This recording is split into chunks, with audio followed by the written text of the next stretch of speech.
Yame tiefo nyina ha enawia ma nyina kwa aba edeba DL 106.9 FM eswa wo premo atwe na ensam ahodo awiai yensa asoso no wo trofo atro wo semofo asemo a akenkanfo mienu se nkonya kenkan nsam no na yede asom Ghanafo nyina se agimensem wo prem to bre ekasebo ene ya wada June bosumeda toso edu amiensa Efi champion no ene aduonu enan ene awiai Nyankopon sa de nkwan foforo achaye ensam ahodo ede ebrewo ese kasebo no ko ententa kase no eso a chema wontumi wo say it is agglomerating and conglomerating DLFM online.com wo da hono mo a wo betimi akenkan bi sadan so ana your social media handles ne nyina no wiai ensem no enam so de wo betie de wo behwe ene de wo bekan de ema wo kra ye Facebook no so ye stream live e wo page no so a ehon so DLFM 106.9 but mo de say do message o comment ne meto ase na ebresem no ya kenkan ne nyina so na ye de amaw awiai ensem a ye de enam ese kasebo no de wo beti bie na ebedi mu akoti bi ene se ene ana ye hwe ni mo se Accra High Court ebetena se na wode atemu aba na wa kire se eye enkitahudi a ekoso ewo Attorney General Godfred Ebu Adame ana afenso no the third accused Richard Akpa entamo ewo mobile phone so no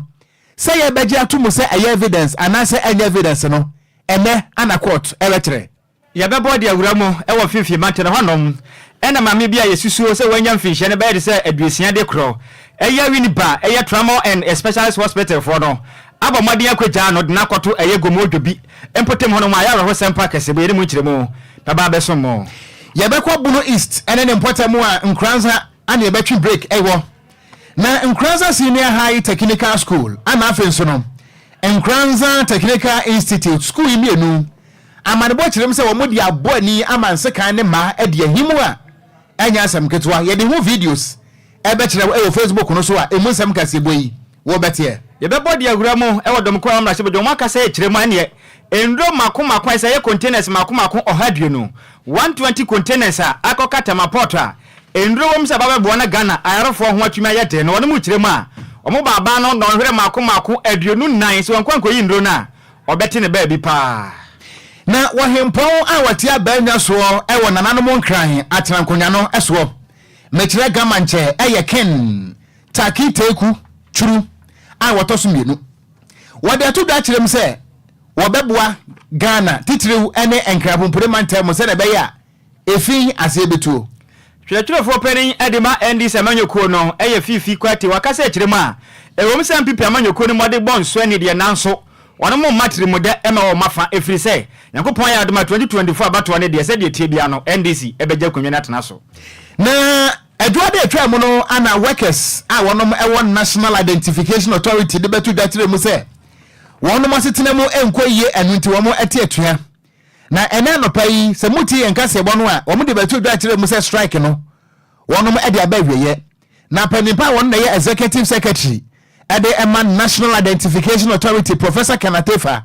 wade to that them say wa how bia no na workers nnamu no we betu ho na mon ye be body awuramo awo Amenfi is hanom ena MPP parliamentary candidate a ene nanse ne ho be ye nsempre no they say make say Ghana police service for agrant ne bere de mu kiremu be ba besom wo ewo kasebonum enti abusuan sam ne pika we ho na wiayi ye de ba besom Ghana fo nyina ese wo prem to bre ekasebo ensam wo ye de enam no ye different crap pure mantam ye boy moto mu a ye tesa petu pra wo kwa wade ye nam Ghana fa nai ba bia mantam akoma edu ensia kasebo no enam so a wonso wonsa ebetimi aka bia nembom ensam wo ye de ensom wo no empanisi abotatia wo betwa nso a aya na efiri baba sada so na saputo nso esi ho no mu a yemfa nkanfo emo abenkwan mu nti awiai kan ho na yemfa sada piesie ema Sunday Sam's Consult wonom eye travel and tour agency a wo de Ghana fo de hye pienu ana atu kwan ama ele enase enko a ana Ghana fo yi wonom eda eno nti se wutie kaseboi na wankasa anase obusuani bi wadanfo bi ana obi a wonim no e woni so ade hunu so obetu kwan nanso no hwan na beso no sade na kɔ no aya na dwendwen a ka che ne se wontum na wona efiri se Sunday Sam's Consult yaba begya wowa e won krapompure mantam a kyerɛ nya sam kotoa se wo pe UK visa dia fo ni kirem e wo ho sada nso ana Canada visa fo ni kirem e wo ho United Arab Emirates Dubai ehono mo de Jamaica say na taw edem na wokura no na wokọ sadan so ana Poland ana Croatia but mo de say won Sunday Sam's concert ana ebetime edinkita ho me pacho won ma ye bi pan enu nti wo mo dance die die ka se die a adaje ebebo yen enu nti wokọ a wo se wo hwe sister Abigail wo wusu kire se de nemu te fine won bi di nkomo kama wo ma nsuo no obusa obenom die obedi die wo be hu ana wa brochire enu ti se ba wo visa assistance party a but mo de say won Sunday Sam's concert and betime edinkita ho e bia obota ya wode kro no se okopadwuma na aye wo kosua de anase wo konsrahwe ne nyina nso won betima ye ede ama wa kama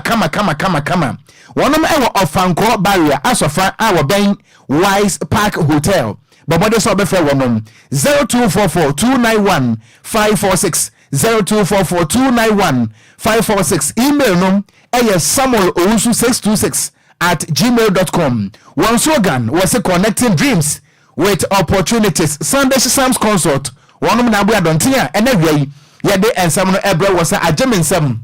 Wo prem to bre ekase bo. Akenka fo mienu ayese kuna. Ne de ensam no eba besomwo ese Roma fo communion. Edia mejeso eye gangster card ya meeting kura. Wo Okogyeabour Ocran Nhyiraba Kwadwo Sammy B. Kase bono munchire munie. DL News.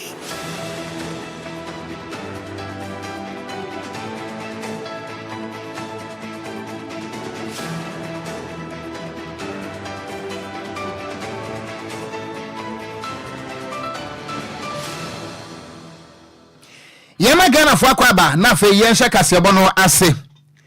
Yenhye kase bono ase a ene ya wada John Bosmeda toso edu emiensa.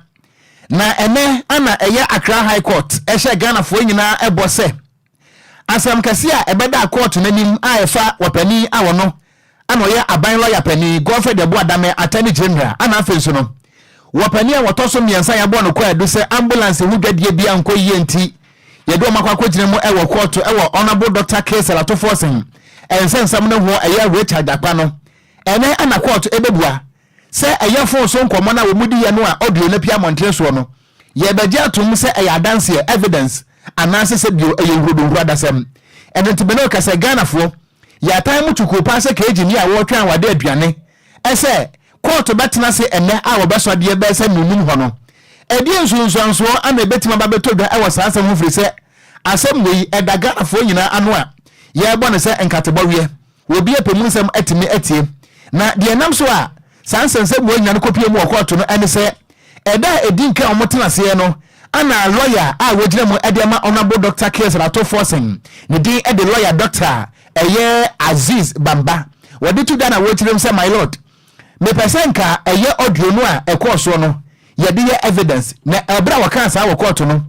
ana attorney general sorry was my lord objection please ana ye se de ba sam akasam yanko ana wogire se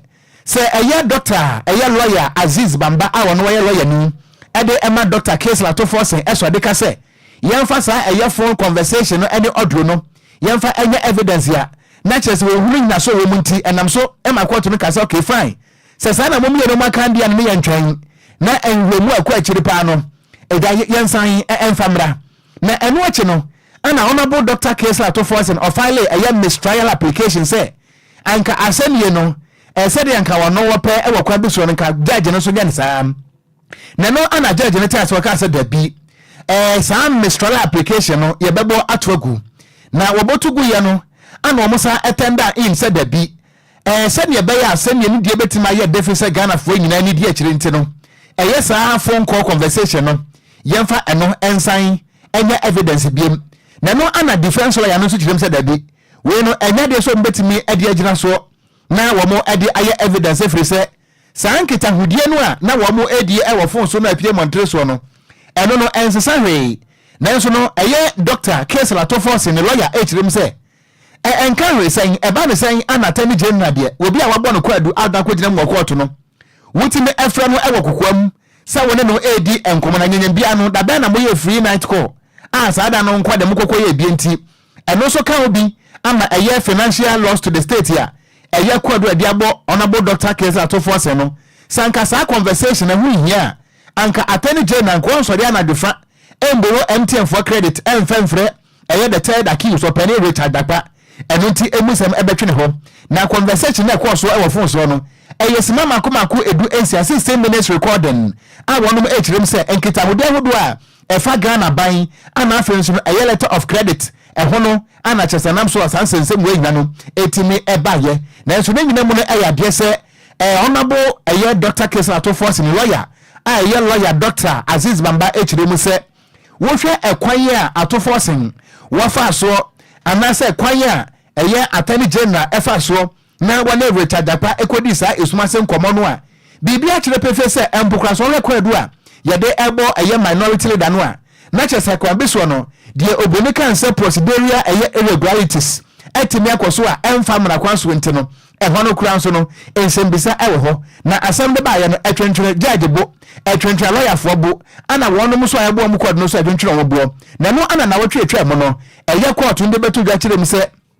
Ghana fo nyina nya botresanse obenwom wose se wonya bo na da baba bo ma bo nenyo o baba bo ma bo ne dwoa wo be hu se bo na da ankasa enu nti ene ana se mpenefo baba bo no mu a adwo nti ye betwan ahwese ye betiti bia ma Ghana fo dia emu nsansem ene san enu nti ento ankopem se nwume no si aka se bo no bebo a ye besa de kase bo mfa bre wo no ye de mu nkyere mu bebro ne abusa se anyanyam bia no court trase enne no eye sa phone conversation audio no ya jatum say ye evidence anase any evidence na se bi empenese ensuoto a anye hunu ba bia wo susu ai wade bode hono fa ye nti sesi ade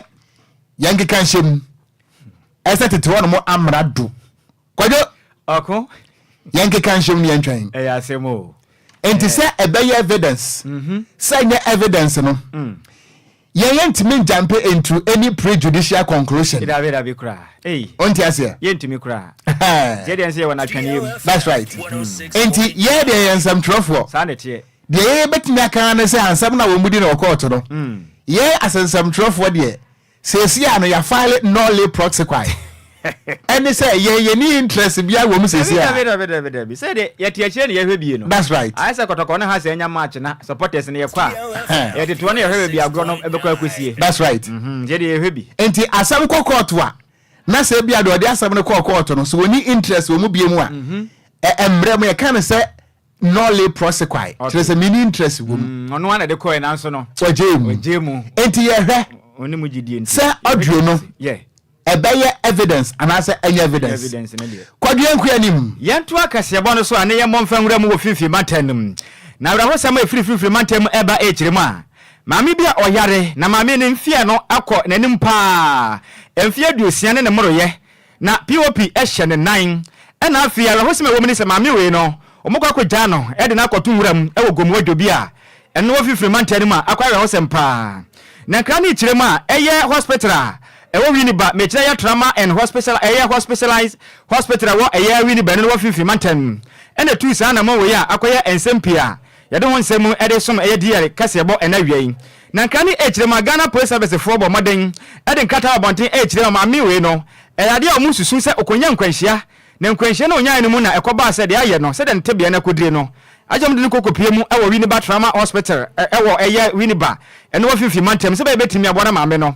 na pom den etimi asisi ne nanso na nkra beto dwa echire mu a sesi amekese no mame no a doctor fa wo maden agina no so am ba bia do ne de na pom de no eyade a eyara nanso wo ma atwa se na busuafo betimi abana babo na nka mame wo metumi ba fa ne de na akọ nanso ma ya mo wo ya eye bode o mo hwe na busuafo achire kwan ba bibiara enya de a wonum ehu ne ntina kwa ho sempa ne nyina ne se a doctor for de chire mu a mame de bia ye na exercise sabia ho de mo no etuatua manfo so ntinya de betimi akwaso ene mame yatena na wane mususunsu a enkwanhia ne mame nya nkwanhia no awo eye gomodwobi mpotem honom ana afizo mbisa mame no wokire mu se ofiri gomodwobi nte no omokwa akọja no ede na si gomodwobi kwantia ohum krona chi babi ene ne nwura kusunse yara makọja no de na to honom a tesa kwa ho sempa na mra esamtrafo de adehye omo gomodwobi din komo de bisa omo se na monya ne ntia se mame bia wanya mfinhia na biasia de kro no ye ba beja ne de na to mpotem honom se yo webuom na ensabana sabapa na tie yateye ne yamso de hu bi ye hu yese ambulance a efri wi ni ba aba na beja ma me de na to kwanti ha no ma jese omda be hye ewura yi ma akwa ho sempa na nsamwe no emo ya yante no ehu be hia se be kọ gomodwobi ne ya ne eye ohene papa a oye ohene e gomodwobi ne din ade nana atakakra otoso eye nkron ono kura ya na ya chidam hene ade ma eye gomoa as traditional council no ne ni nkoma ne mi sense nana na ensem we no what be na say na ekoso empote honom na oba Facebook no so DLFM 106.9 eye video ne da honom anka sabra Facebook no so na behwe na hwala ho sampa ma me a wanyam finsia aduosia na mura yekọ na ayalesa bia bo moden akopagya no ede na akwato eye ewura ma ayalo ho sampa na yekọ ho manso nana atakakra ni nkomo nana yama wakọ abadi ba DLFM so e won kran eje osu o ene ipacho na umpom ti sei boko ebe wanti no yi yo ya da twidi ampo yankopon ase nana ensema ya tete efri mpotam akire mu a eye winiba eye trauma and specialist eye hospital ewo fifi mantamu ababejo yarefo a wanya emfinhia no aduosia ne mura yakọ atom kwantia honom na emu nkyeremu ni sei nana ebacho be da se yami shia na shia atiefo yin na so anape mebo Jacobra abado Jacobra UTV hosta so abado na for adogo for better in fact me rawo bebe Sunday we can tenor ka de mame no fi ojobi no nya no kwa mame no fi ojobi and at the same time accident in the street between Hepeku Boshoku Fete Junction route and then any week in Aminya and there wa be mame bi aso oye ojobi clinic no Mr. Kaka na mame no ache ni POP o ti feed no so dingwechi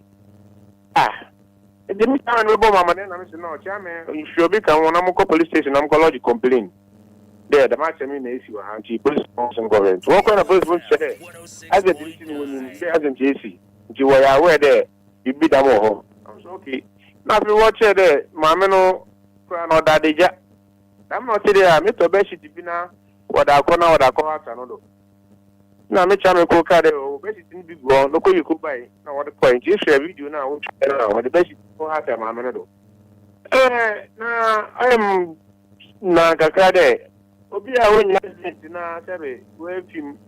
ana de oya na we be na tojobi wa bro fi ojobi na mpon senga wa de ne bojobi no fi ojobi a de no si okwan de hospital for no be said e bia nana assemblyman ana police jarati enko nana woni be sende mami ne de shi ana anya ne de shi na to kana we be na tojobi ndi senga boni bi na oba ya anka ye ojobi na e bo so a in fact when try doctor no yet man when try Enquires kra nana ipacho misa we yo Enquires tete ne say winiba eye trauma and specialist eye hospital no ene be yi mama ne to hono ne no mipacho sanete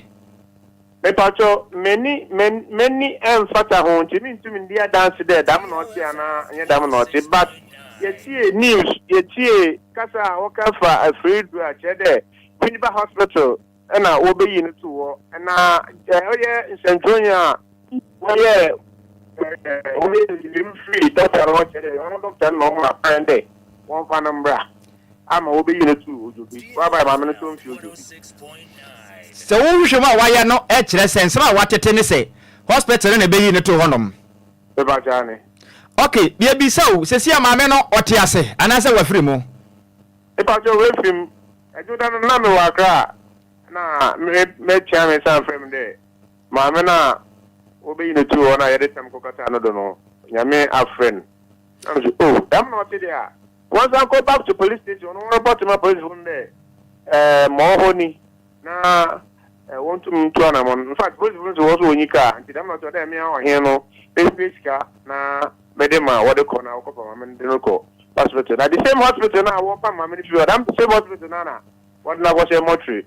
winiba nti bisa mana mo nti mo wonen mipacho nana mami misa we police station be na mode kwaya na mo so mu nika ya mo amode musika ekofa emu ne de ko yi no bro ojobi police station ye nika o isu ko amade fado ma ban da ban hwe ka ma because ejuma police for your no so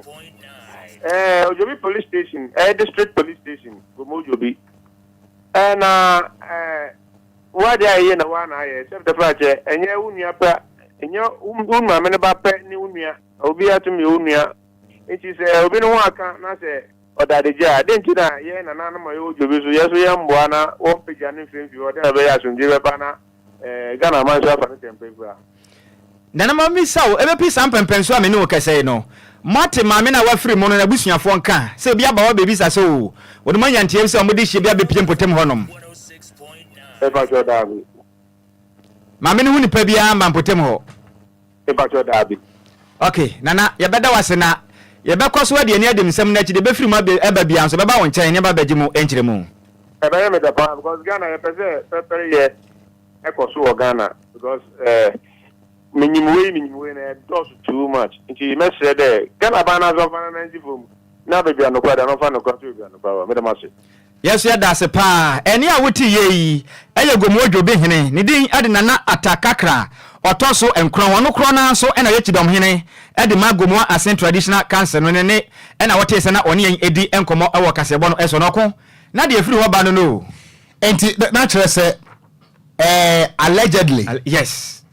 maame no oyobi aka abono yeah wonui dabi ade na koto Lumba and then the trauma hospital hono yeah ye de na koto honom ana hospital no kire se ye de maame no betu won busuani bi emmaye enti allegedly yeah wono ma pega maame na wonwuye no ato hospital no ambulance ma be abeyi na to muram yes ama wada ho no ma be nsu abonu a obi enim na nti nsu na abonu amawu okunim de ya ma me se fem kese wasem we mu o se bebia ye we yensu tobre na minim de enti ya bebia ye du sese no saa papa nete se hospital ne tu saa na mo ne de okone mu owerem na se hospital ne enim se wo na mo boa nipa ese nipa yade na se obi ani abada ya hospital honom da bio Kwadwo se empokra no ofa uhu obi awayira obi awayira se obepie kuro bi mu na wo as nipa na wo ho no untimi nkipi nipa no ewa wo dem a emra na se fa no call the nearest police station sapepepe na mrade se yoko and corona od ne kwato mu no se bi enye poultry farm da bi eye nipa de te ho ana kuro bia nso pani wo ho enti se bi o menim nipa kuro yes a ene ntimi nsiso bia nka se eye hospital no a na emom enipa kuro wo yes a no one se kuro no se wo mu police station kuro no a wahene wo kuro no sanity enti at least and the report wa yetete no allegedly yes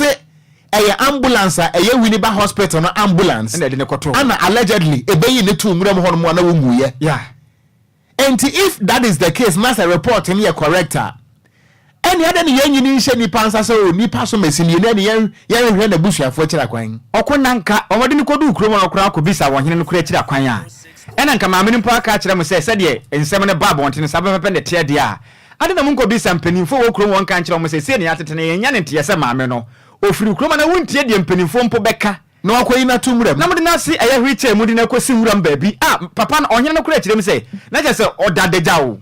oso manka sempo de ntoma akwata kire maame no ho Kwadwo ma yanka yetiefo se ene wo mo a epese hwebie ni se wo ba ye Facebook no so a eye DLFM 106.9 maame no ebra wo da ha na wo mui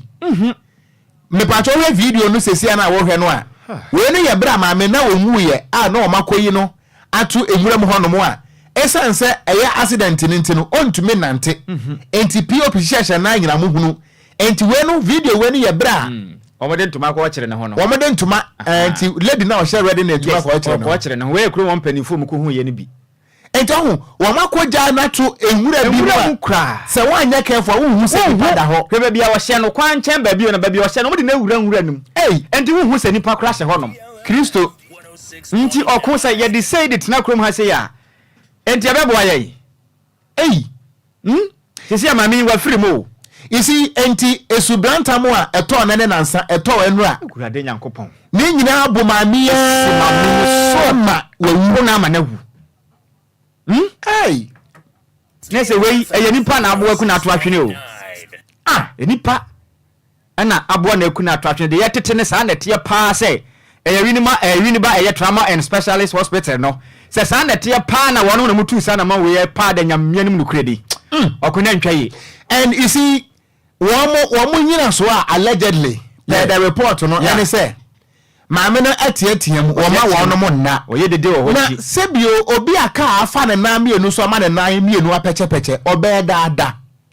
wo beda kana no atum and should that be a case in tia allegedly mo betime agina so ayesa na and me no ka say wo pa akokolebu we benya patients are more TM because of the situation. Yeah. Confanoche any other hospital be a Ghana for you. Wo ba kono we benya opemfo ana wo yarefo bi ase bi all TM and ewie ya. Enti say nipa no so no anesefo no ntam nto ambulance im emeto no ntwiri nguram. Okro meti hwa me no kese won. Me yefunu ye me ya it take me almost 1 year ansa me ho to me. Ya de meto mpaso okọ me presa tiemu sa atitofom. Eye dede sa nanso no asinfo si government hospital for ene su so me mu sa ya mfa matumure. Ya bia fa kotumure ma nyima mfiri ho no nso. Abrofo gira me so aboa me akopem se me ho to me. Ini se mami bibi kura nya ro se mami ni fi a wadri mponti mo yemu kura nhyehye mo se sa na asam ne te de a 60 years 60 years e de ko mo yemu nhyehye mo enti mo ni na wo fie. Oh, that I say one of the voices are yetie ye no nipa na on narrative say ono kura we hu say a hospital no ambulance but I know the yen ye be fa say a mere allegation. Yes, atesem yeah yen ntimi ni hu adanse ye. Yeah, but no matter how the situation is enipa wo mu ye wo si ye piano na to ambulance im say no kura say nya no kura e de ni wheelchair I can't say wheelchair and a wheelchair sure. Yeah, the wheelchair akosi ni nchen ajani naked akwoto abonten amensu abonwa kuno Jesus Christ.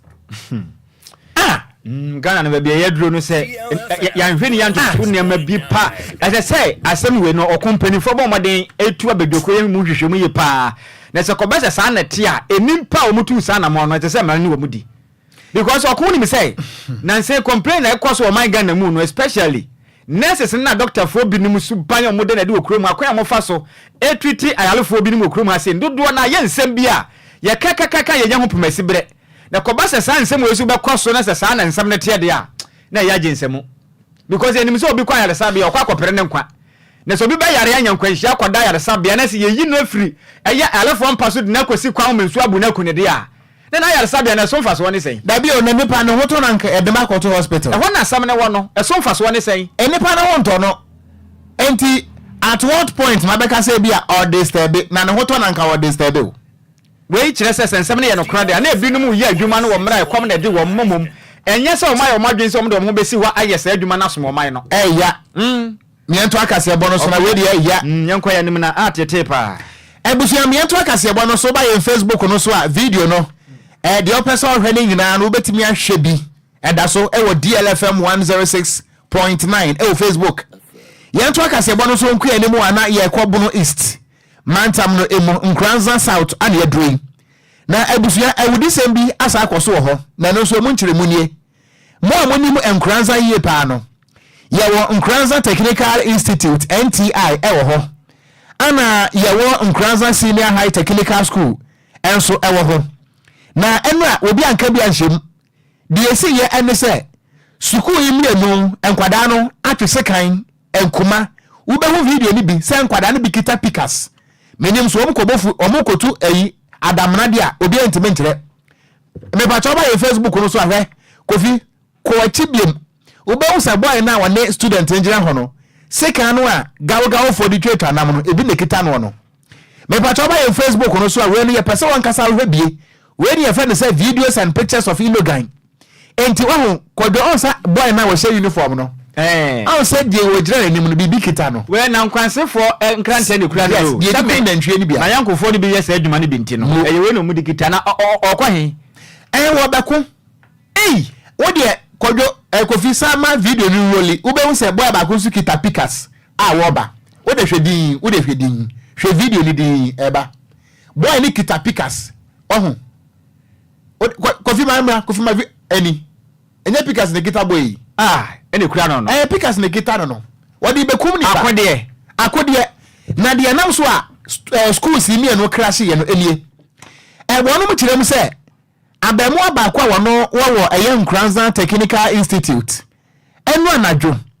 ana wo call eye senior high hono mo se okopema koyo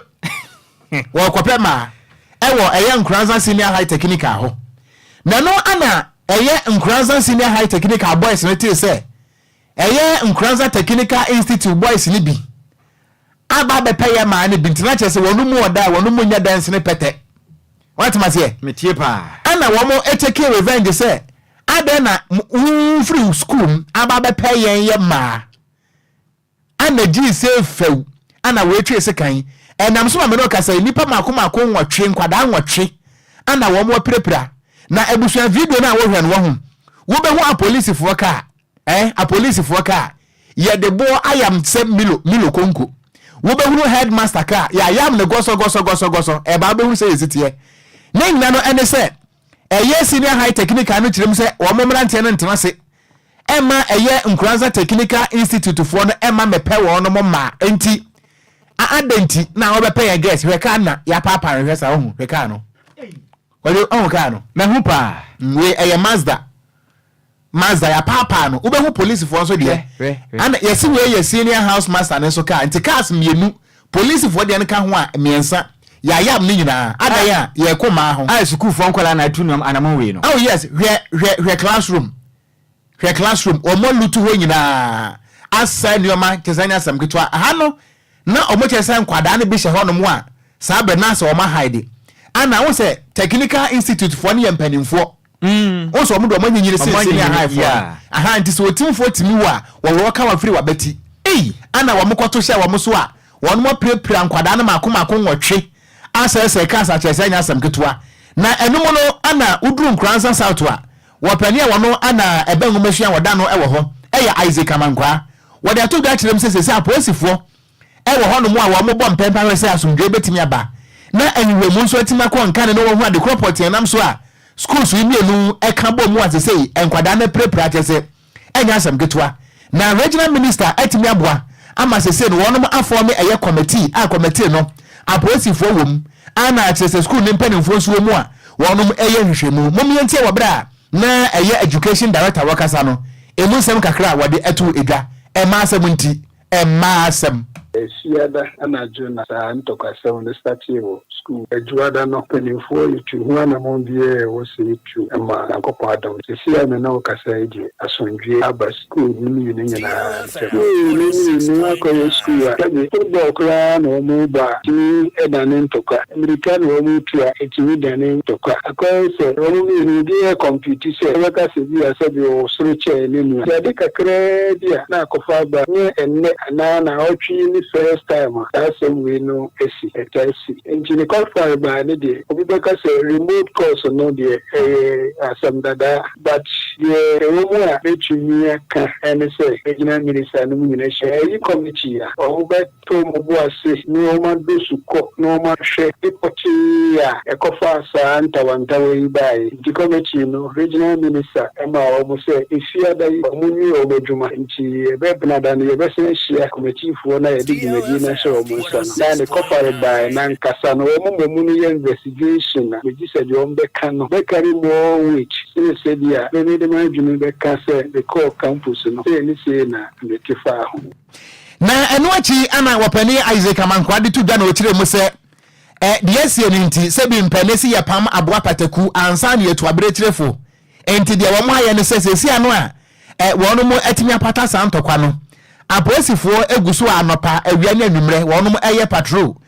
wo schools ni mienu mu se na be ya akwada bi emfalangalanga ye kita obi emfa nkwati obi krona kura emfri ho eno so wakasa no emu nsem regional minister for Techima Baba Kai ho ayi nyina adwendwena ho ye ne police commander ne other security agency ne nyina tidie ne se obeya obi san ko frechi ni semoni bi no ye na police commander wa ye hye ya police for no ne other security officers o mo team apa o mo patrol schools ne nyina especially the one na we cross one na ko fa sama bana o mo patrol o ne ho se di obi ntwamu free sectec enko NTI and say NTI so emma sectec sunjue ewo school ni nyina ntem e ha dwene kese pa necessary enkrofoma Ghana forma Nkuranza maima eni omu ni je Nkuranza hunti oma travel free chiri so mo ba be nimdie ni nansa e free high school ni no mu e akoso omu community omu bushia ni oma ni nyina ite mo be duru ha na botaye na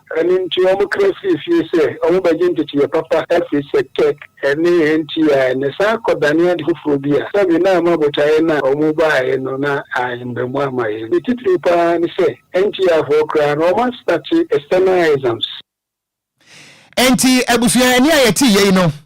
Enquires South Municipal Director of Education ne din de Isaac Amankwa ana wakasa yei na abusua ba yɛn Facebook no so a wo behunu langalanga Kwadwo so ni langalanga okumi ndimpa se kan tenten no a ye de dokwan ho mo ayesa de akon asa no de na nkwasefo de twa na ntweti no mo hwɛ ana kita school ni adai a obi abepe enya ono ne geu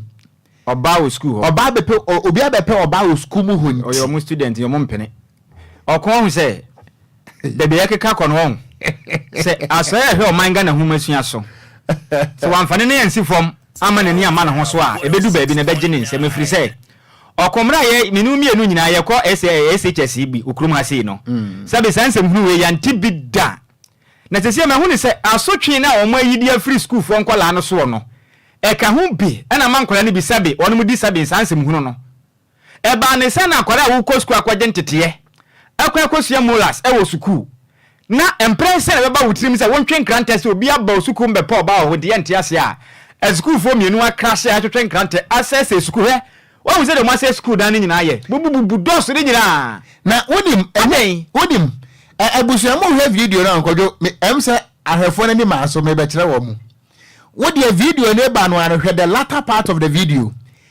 school ni farms Enquires senior high technical no school ni farm school na fuo no ebro no akakra na apese no wo mu de ho bufuo adobro no nyina to agu na we ya be ka kire Ghana ba se wonya aduane ni mutiri so na bi o mi okujesi ase de yakọ no sai SHS ne de nyammianim nukure ni se de yakọ sese no me hunu so ma we no nkwada pa e di yachi ba ne de okọ emu awiram because enipa we kwade ntete se oba be yo mama be so mo man Ghana we sabi adwin be na we wetrim Kwadwo kofi se video ne ba bedru ba bi a efuo no wono anu apos na Ghana fo na hwe ohu ebro ne kakra bi na pese wo ehu abufuo nti womo twa bro ni nyina to agu tire se adwuma womo ankasa yanke eni omodo ne sesere eni kofi poso better ye twa school bro ni nyina agu and such impunity na omasa be ka kire aban se ekom de nkwara no just amori ananse anaki soap what must here me de ohun media yamianim nukure ni Ghana Post Service for no edu be yomo nyane se school for nkwala asem se bi obi ni nsem hu na mo mamra ni because so nkwala we ni mo so a on se nanse wo online abehu videos ahodo enanam Facebook ne ada social media handles no so a bo na nkwala do na gugu swimming pool ma mo tete taramato nsem hunu se ya na wo krom ha okosi ya hwe ni ye bedu baabi na beji nsem wo krom ha wa hwe adachi mebu na bedi ye chi aba no Ghana beji nsem Kwadwo me wo final year ebeka 2 months no matro wasi you trameto in front of the whole school na me your final year student o you see em say after year no and em say child right no ye ni so deep oh they say yes go bo school ni akwala ba akora ade we state we twere die nti apese obodo apara no de koto mpanifo ni ma okono ma approve ansa batimi de aba kan school enti me da bia meka me se Kwadwo okon sa Taliban ene Al-Qaeda fo ISIS no Ghana ye nya bi da nyaminti ye nya bi we mo na be ISIS okrom ha ene se de omo ye de na de na chance because first of all ye musa se kan no aye dikum na ntwe ya ano akon ye kita boy wonya no wai eno kura ho asa na kan be bi say yo and again pickers no e kita boy na wo de wo school mo no ma me say school for ne mpanin for ne say school mo no manyanyam bia no wonum etu man ho ana wo mutu atonko agiska wo munya pickers ne wa you see enkwada ne bi wo no awon SS wo mo baskua na aya na se kan crisis wo mo ho ebinim yesa wo bi wo no ani key hold the guitar no knife soso teachers ehunu but wo ye ho anu akwakoka minim student bi akra ya wotena menene nyina atena kem na me badwuma I think January no Kwadwo ni school bag no a ebo na china wo ko school no eso ewa kakra na em se na ni ama no ho so obiam wo ka no em se na wo yi water bottle se na wo yi die yo sanse kan no a ehye ade mu na wotwene bo ha no damfo jai yes bo ha ehye ne bag mu a wo ko school ana musa say wo she uniform na sekan dey wokem o se senior pa bibia timisi o school akwara no yes school mu na wo ko no bibia timisi okita damfo jai wo che se bibia betimi asin that's it wow me say child right no eso aba na eso ma ye no a na on say Kwame Nkrumah ka say bi na meya de ten Kwame Nkrumah ka say a day will come most of the chiefs will run away and leave their sandases behind. Say what you the thing a day will come out we the parents we will run away and leave our sandases behind because Enquires ya titi wo mu die yeso Taliban any Al-Qaeda ISIS ya ne yanyan Kwadwo okonim say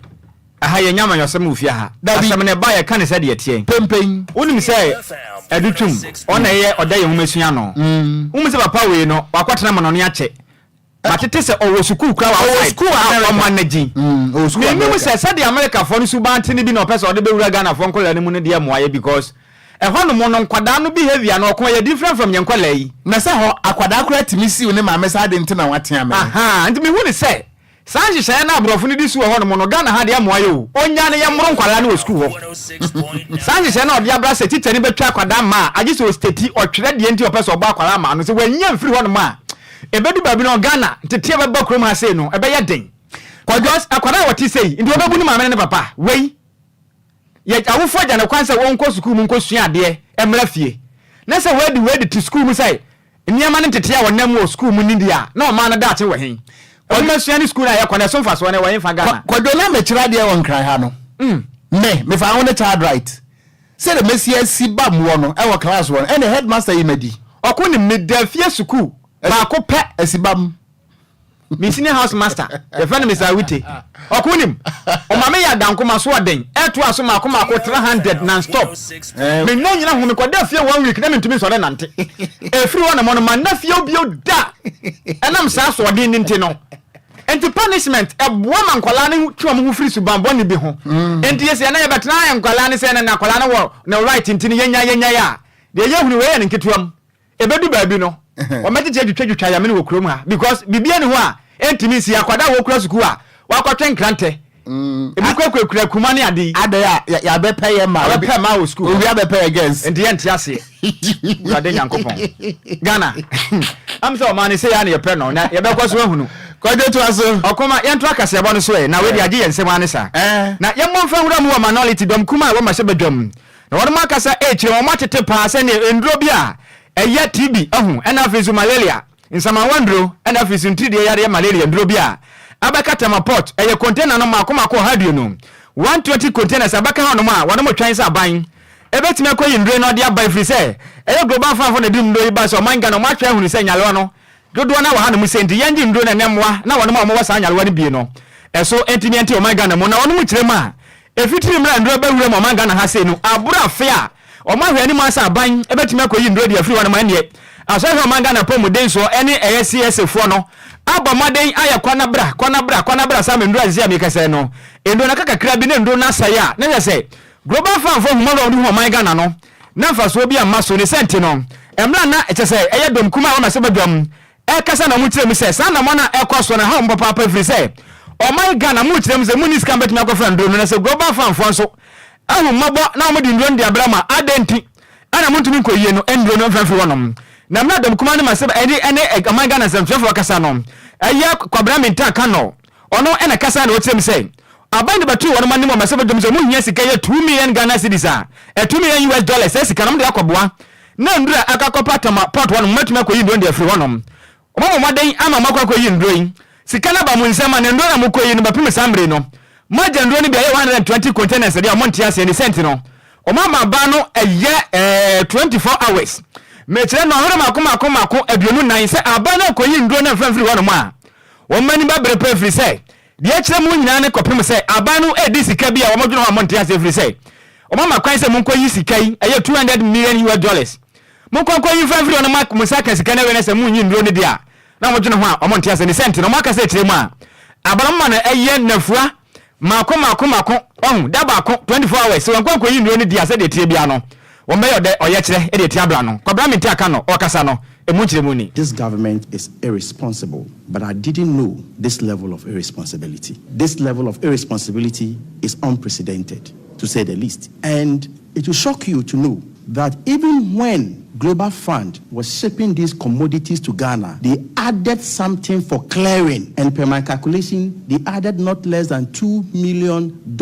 And Ghana government gets back to them. He tells them that, look, we have increased our port charges. And therefore, the money you have given us is not enough to clear these commodities from the port. Who does this? And this services or grant has taken place since 2002. Till now, we have cycles. And we are now in our 7th cycle. In the 7th cycle alone, we are benefiting not less than $248 million and an additional $100 million. Even the counterpart funding we are supposed to pay. And this counterpart funding, it is not money that must be paid to Global Fund. It is show me evidence of procurement. Whatever you need, 15% of the money I'm giving you. So the 15% of the 248, go and buy whatever you need as a country and come and show me the evidence, and I'll continue to give you whatever you need. And even with that counterpart funding, it's tug of war. As I speak to you now, we are owing in excess of $33 million. Eni awoti ye eyedom kuma ewo masebedwam no mokasa mafo a ohwe apomuden so masebedwam honum onu kura ya adwabo so masebedwane ne din adekwabena menta akando nene ena oti okonde de free mu ba no yasi no kura mo de 2 million Ghana US dollar de ka ho se mpenifo nje no mo mfanyi na yesi ya kasa enkra beto dwane se mpenifo chire ma o man increase eye your friend say port charges ni ntino sika no o man fa bia nka mo ntumi nyi na me ha da ma na me nsa ma o ba de ya yade o krowe yade e ka ya krom ha se no yade aka Ghana no menim yade kro eye osteoporosis na ato yesi obi bi adura ma o saje wasa de $2 million US aka ho saje kokle wo say charges no matum nti Sammy bin ka fa bia nka ho de amuntumi nyi brother Nyankopon kwema se nipa de mu power na mafo kankan bi mutu ho a e be yede Kwadwo praise hallelujah hey Ghana my mentor aka se gbado so na Pentecost of our ahwe ase de ni abrede pa se menya ahwe ase sa na de me da fam ho a me sura ahwe ase bi okura na Frank Sego was a friend DJ Cyrus Mankesim and was good afternoon Okogyeabour. In fact, DLFM Cassia Bono and number Bia te Praga was in Yankupo Winsra ye pa Wunsu Winsra ubi. We'll go different and was DLFM. Number 1, I am watching you live. Every year Prissy Indomie joint. Ewa Ashaiman, Lebanon. Yada say Dr. Down Blue Edifi Brimswa Peusika, I am Manosem. I am Manosem. Anna Kofi Parliament. Was say I am watching you live edi free agona bobikuma an wono so emso oni DLFM fo na nya papa part say na sam kutua na Kwadwo ebi aso obi ha ni obi ha o da bi o e say the Kofi Parliament ni DLFM fo na nya o Facebook no so me leave the DLFM fo na here o say was say it is time to investigate DLFM on how they are delivering the driver's license to this commercial drivers. Hence drivers maybe having their coffees. And I on my tip off when I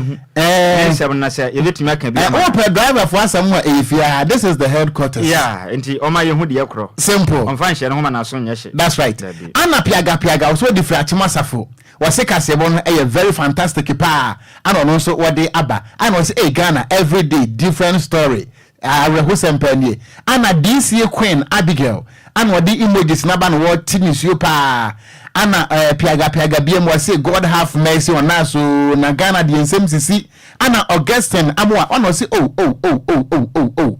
Ghana you problem pa na da woman Helena and was say somebody's mother and some you obi maame ne akwaja na tomurem se wonu ana wono so akasa wo hwene wono so de abai ana Francis Mate mia menia pani e wotema community 25 ana wo se are you sure Ghana is a Christian country or a business country aha de em say e kra de minim wada minim de emfa ntutu ye ho Christian bai Ghana we be kwa heaven Christian ne kura de onyin free ho be ya du sisi ne de dabi ehumo bro ne timobo bia ne kurum ha ba ka se Christian ne ade eden ana Nhyiraba Kwadwo inkum ana wasi ama Ghana pa nie senye DLFM wasanse mu ye beda niatie ana wasi wadayase pa na junior wale GH ana wasi this my country Ghana pa die asemo ana no so wadi aba na Priscilla bodi wa chei edimiti bia che bodi wa chei aso Bob Black Queens and was children of today wala pay guess you better tie free so kroba e maasem obi ni mo so dem was e maasem rade ko just amoni pa bo for na bebre mebro dey ko see dey aba sa apakan wa hai na dai bizane say no se SHS school awako nyina ba peme samira ye kese yi ebisi na penso da twaso no woni RTU for na nya me ba no se si a na Hansen diodu say good afternoon my brother. This is bad attitude and the students must be punished. Thank you DLFM for such a wonderful news. Watching you live from Atomic Hotel Dansuman and a captain with no armband and was say Kasiabono ati free no we would know inina Anna Gayo Ali and was say I am Al Hassan Dramani watching you live from Poland. Ewrade when no ma he na had your ba we be joge and I was say Allah bless you wonso wonhyira wo pa Poland ho bibia nso nkoso kama man wate nana owusu ewrade US for na komubiem was say live from Hassan Texas Kwadwo unum Texas kakra US asem untu kwan wo de wade hia wo besia hia asanche atoma gogo no se unse me to form sa no yes na mentumi nkwa akire bio apakan ba na bra pakan bibia bakode nyame adom bibia e fine we mi ntwintwa wanam na tisi mienko right abusia yensawo ha emo akwaba mfambra DL 106.9 FM kasafidie so ene area from tobreka sebo so meri edusa gudie mu nsama woso no abusia yegibre ne yede bedown na wa gudie mu so huni akọ ene ne bansampi na negu yampron so a yede ba Ghana de wa ena nkrofo nkro so the latest any exclusives no ya boabo ani nyina no abusia yede eba besom na wie mi amede nsam na ba na di amege so no eya yesu ano de share apa KGH the blessed kinentantam so mention semna se emfam fifie emfam the mention se emfam fi Ghana national amputee team na kache nansi ano modi o mani chiemu e wo ma ye friend Egypt ekwaji amputee AFCON 2024 no mba pie mu e wo Ghana no musika semno akwakwa e bibia wo endra omokopie mu e wo former president His Excellency John Dramani Mahama na kache na omode trophy no ekwochire no ekobo mama na omuhie no na former president His Excellency John Dramani Mahama donate 100,000 Ghana cedi enkane titisika no 1 billion edemama or say support to be our mama no so or the ebe support to ma yere wonsam ere atonim Henry Asante Chum kasama for penny edema Ghana Football Association wakasa or see GF no omu otuado mu gidi as a coach yepa na Nansiana Blasters ebo back to back World Cup qualified game winning against Mali winning against Central African Republic na mo ni nyina chi no Henry Asante Chum say yenya abotre emfama team no mayenka se back to back wins ayenya nti no ye chi o man bia ye be show mo o si yenya abotre emfama team no we ene nsema Henry Asante Chum area tudwa ye di ama Ibrahim Sani Diara enso former communications director ma Ghana Football Association also na no to Blasters insensem no bi according to Ibrahim Sani Diara no o se Blasters ne mrewiedo se nyama nkoye mfamom no mo bo game ni ade no mo lusu na result no mo nya no ne ebo Ghana for bo nyoso a o se mayendi team na tem enkasa ntia team no eba ne sa ebu mrante na bam na mom sa tam na nyama nkoye a result o mo nya no Ghana for ebo njoso no sa tam na yenka nkranhyesem enchire team no any players no na yen support them no mo bounce back rather than say nyama nkoye yebe didi team na tem aka kasantwi edietium we any nsema Ibrahim Sani Dia former communications director ma Ghana Football Association area tudwa ye di amao na Tariq Lamte defender ma Blasters of Ghana or see no Blasters team ye wo omo juomudi omo quality ne se kwambia so no ombe fight na 2026 World Cup no ometumi a qualify area kobi we any nsema abrante friend Tariq Elamte or the atudwa ye di amount na ebusia woni say former Black Stars of Ghana coach aye friend Kwesi Apia okopiemu e o Sudan ono na okochi Sudan national team no na uwem ogrubiwa 4 games wabo no olusu bie na fenso ono na olidi e grubi no na yebisa Kwesi Apia se kochito den na work di mama inde no enyama kwe edema Sudan national team no na se eyade ba ko players no a okita omo e Sudan national team no omo ye very committed omo commitment level no e wosoro eno na aboa e ma nyama afa e de ama no e Sudan national team ma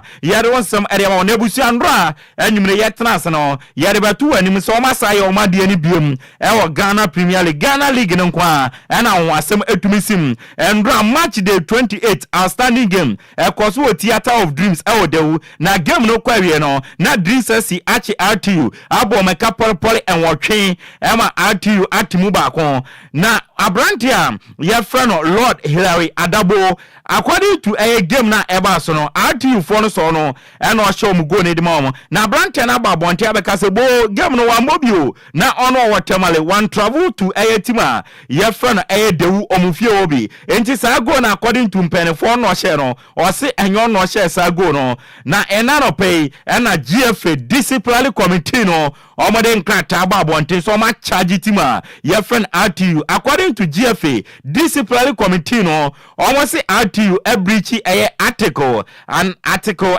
34 cross D no Ome breachy according to a GFA disciplinary code 2019 no according to a GFA disciplinary committee no almost in the adia RTU year no a players impersonation into omo hwensem no say budwo omo dia omo so ba shi brutal and watching so no omo charge RTU omo officials ne bi Zakaria Safiano or a CEO omo charge no Abdul Samed Idrisu or a physiotherapist omo charge no and Tanko a Jantuma a team staff oma charge no Abdul Gafaru Sarifu or a team staff Sylvester Yaw Apanka a welfare officer and Idris a Manza Hassan assistant coach way a penefua in the GFA for no a charge your monso wa yedon some the amount na yewram our the Parliament of Ghana according to Parliament of Ghana almost say afi and omenya infi eduasa 30 years democracy about Parliament of Ghana intinde no omo organize a democracy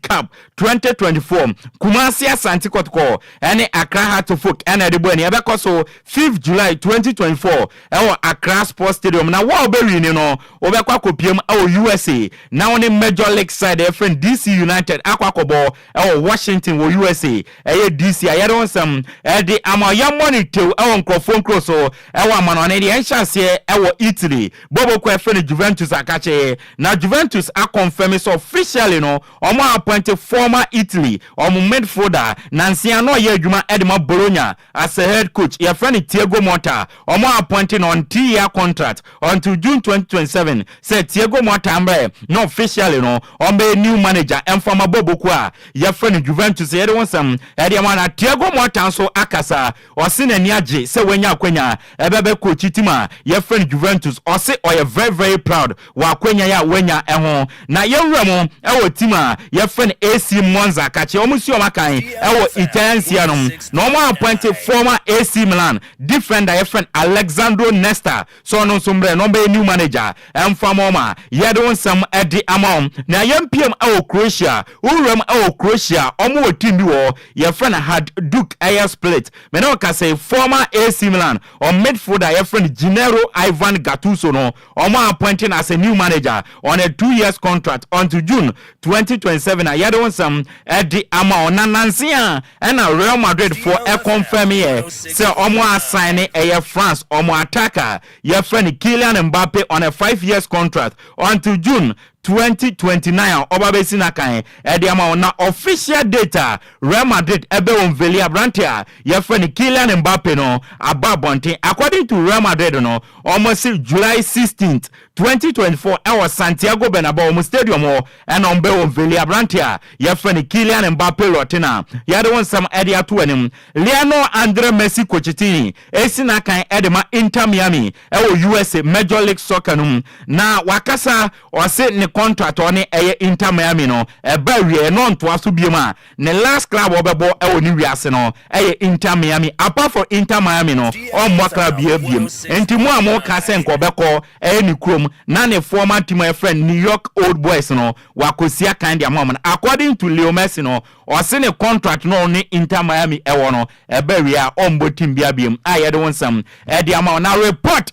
efi Germany eban echema Bobo kwa your friend Dortmund or manager your friend Edin Terzic no or Dini Jumedie no abawie wakwa catch Dortmund penny for say on to mean to us and your manager and for my team my friend Dortmund beam into terminating the contract immediately non for Jumedie no and fan 20 near keka kwedie Edin Terzic so Edin Jumedie beto as a manager Eddie Ama Dortmund ebusia ye gina we so na agudie mun sama ye de bro no ye di esimia meden sam na by dia meje so no yesu ano de share Kanjich the blessed kinyami aduma nyumra shia ye na ne akachi bia no ye mfanto asoma Okogyeabour soma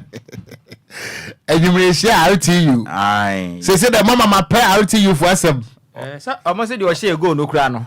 captain na almost on the share go na the din was scoreboard Lord Hillary yes on kra ball no wa mabio yes so was no wa dakra na wa kra o so ofia o what ya obedi ni dia sheguru yes we want it yeah possible was wa da obeti ayese na wo de wu a wa shego no se hwe me dadan wa me twa TV a me no kra mo se wa shego de wu me shego na enyumre ye ba maybe some question be Mate. Maybe some question be. Oh, okay. Maybe a typical impersonation. It's also Ghana Mran Crown. Oh yeah. Yeah. It's a Tony General no when hey. That's right. Omodi because so be a match fixing. Na just ya dropping on ya good team one. A ban said obi the other year find a woman. Na first one me can find o man can ya na. Enti any questions be ba. Yes so na ya wadamboa. Not just Yawada compound. Yes. Nana Adwasi Kirine team. They are on standby to take over. Yeah. DL hour. Me bro funa ba o. Nana Adwenti bro funa ba. Me pacho eyi u pese utu kwana sa u pese u visa ho nsense wo no wonya no toten kwa dia. Company ba ko a wo metime de wakwa akodru. Ye fe wonom Sunday Sam's concert. Udru reception ho no mo hofe. Ubehu eye Abigail Owusu. Kama me wo fa ase. Fe no now no any commodity enti UK Canada Dubai Poland and also Croatia papa bi for a Sunday Sam's concert 0244 291 546 0244 291 546 champion Kofi Taylor ana die ko Facebook no so na die school for ne ye no aye bia jai onko na watwe na doa enti abusua wanom ana de nam awiama onya bi hwa ya kenkanfo nso aye nam ye mienu medin at the gangster katia mitenkura Okogyeabour Ocran mene Nhyiraba Kwadwo Sammy B yadamu